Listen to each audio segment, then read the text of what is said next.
I declare an interest in terms of rural Cumbria, unfortunately is at the forefront of some of these extreme events, whether it's flooding, storms, but also infectious disease outbreaks in animals as well. So I'm probably going to come to Tim first with the first line of questioning.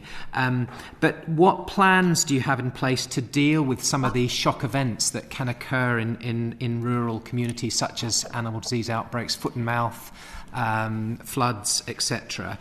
And these events can really impact rural communities that potentially give rise for additional needs. And it certainly in my part of the world, there's a lot of anxiety when you're worrying about these events coming, and then there is the trauma when these events happen. So Tim, and I know this is your part of the world as well, so if you can give us your perspective on that would be great. So maybe if you'll indulge me just briefly to describe, I think, just the burden of, and echo Jim McManus's comments in the previous session, that burden of husbandry, and the very strong moral imperative which is so keenly felt by the farming community to care for the lives in their charge.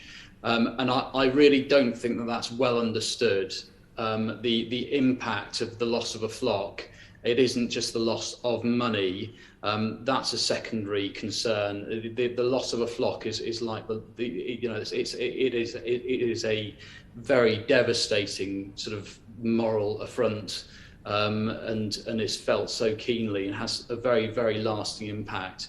And I remember one of my community who diligently moved a flock to a field out of the reach of floodwaters, only to find that they'd lose that entire flock when the flooding came.